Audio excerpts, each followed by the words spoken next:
growing up where I did, it affects everything, and I think that's why I talk about it so much. Even being able to go to college seems like a dream come true.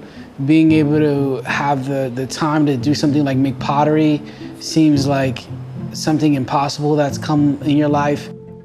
Roberto Lugo grew up in the Kensington neighborhood of Philadelphia in a tight-knit Puerto Rican family. In his early 20s, he discovered pottery. It led him to the Kansas City Art Institute, and from there to Penn State, where he earned a master's degree in fine arts. You know, to some, it might seem like a stretch to connect pottery in the streets of Philadelphia, but for me, those are two things that I sort of winded up falling in love with. So one of the first things that I made was a fire hydrant soap dispenser, because sometimes my father and I would shower in the fire hydrant when the water would get shut off. So it's like, it might seem like a negative experience for somebody else, but for me, these are kind of like pleasant childhood memories. You know, they're wrapped in complicated narratives of, you know, being poor and not having certain things. But at the time, it just seemed like a lot of fun. In 2015, fresh out of grad school, Roberto gave an emerging artist talk at a national arts conference. I put my face on pots because I want to put my face in a place that doesn't belong. I want you to get used to it. 100 years from now, I want a lot of people of color to be on pots so that you see it every day and you become comfortable with it. His talk went viral, and his career has been supercharged ever since. His pots are in the permanent collections of the Metropolitan Museum of Art, the Philadelphia Museum of Art, and many others. He's an assistant professor at Temple University's Tyler School of Art, but most days you can find him at his studio just outside Philadelphia's city limits. My studio is actually only 5 minutes away from my home, which is great. Most of the people that I've worked here, some of them are former students of mine, some of them are people that I went to college with, just people that I've met through the arts. And that's why I called the exhibition and Grounds for Sculpture Village Potter, because I really think that it takes a village to be able to create a potter.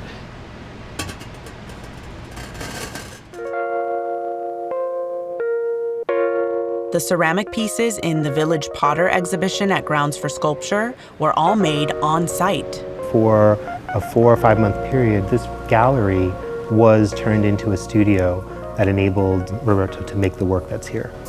That's a long part of our tradition, is working with artists and giving them the opportunity, the technical support to take new steps in their career. The giant vessel was designed by Roberto, then fabricated out of high-density foam at the Johnston atelier, a cutting-edge facility where many pieces now at Grounds for Sculpture were made. The big piece for me is very symbolic of what I do with my smaller work. People have an inherent need to see themselves reflected in art, you know, and that's why they take pictures of themselves. They want to feel like they were there, like they existed. And so in this particular piece, it was designed to be bigger than a person so that a person can climb into the vignette, the central area where I normally paint portraits, and then they can be the portrait.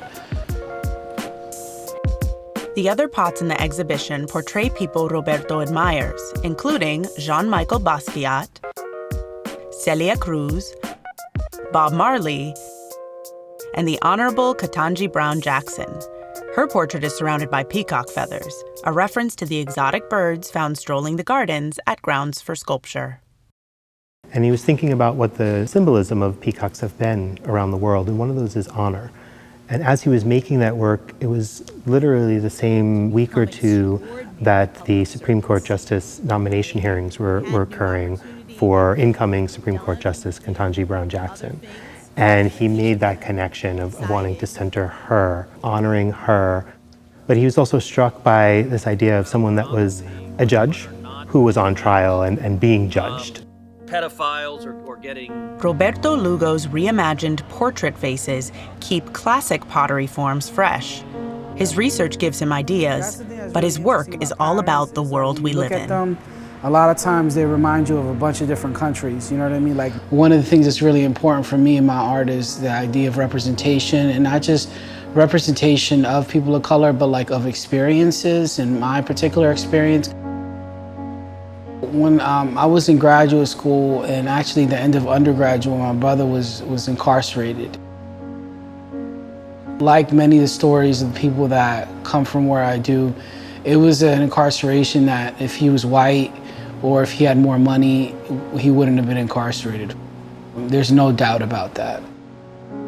To someone else, they might see a prisoner, but in me, I see my brother, you know, having his birthday with a cake in front of him. And I remember playing in the fire hydrant with him and all the memories that we had together. So I think of the boy, you know, who for some reason or another, this world winded up locking up, and it's so difficult. And that is such a normal experience for a person that comes from where I do.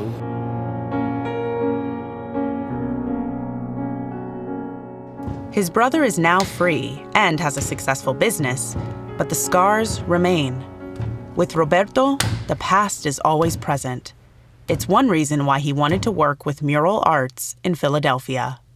I really only had a couple of art influences, and one of them was the mural arts program in Philadelphia. I didn't know it as a mural arts program, I just knew it as all the murals that were in Philly. But there's a lot of portraits of people of color, especially, and that really connected with me. Like, I never stepped into museums to look at art, never had art classes, so it's not like I was learning who Dali was or Michelangelo. It was just, you know, the portrait of Harriet Tubman that I saw. So when I started talking to mural arts, looking at the work that I do, I knew that I wanted it to be a pop, and I really wanted to do a mural of Black Thought, of the Roots. Tariq Trotter, he's Black Thought, which is the lead vocalist for the band The Roots, which is also on the Jimmy Fallon Show, 5 nights a week. You know, he grew up in a very similar neighborhood that I did in Philadelphia, and knowing all of the things that he had to go through in his life to be able to be where he's at and to be such a respected musician has always been a huge inspiration for me. You mask how you really feel, like it's Halloween when they ask how you really feel about my machine. In the class that I'm only in, alien, horsepower like a Mongol.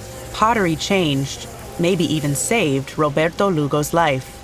It's a gift he's making sure to give back. Life could be for everyone. And so he was very gracious in not having the hands-on making activities in a little corner in the back of the room or in another building, but central to people's experience that they too, like him, can take clay and make art. I had always had a really empathetic soul, even as a child. And so growing up, I always really felt all the detritus around me, all of the crime around me. It really affected me quite a bit.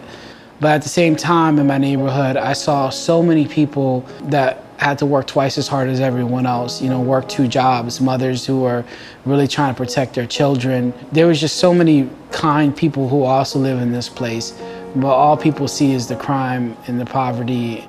So, you know, one of the things that I really try to do and represent where I'm from is show the full spectrum and the reality of those places, because a lot of greatness comes from those places, because when you're trained to overcome, that doesn't leave you when you go into another career. And so as a potter, I still have the work ethic of someone who comes from Kensington, which is a really great asset to me.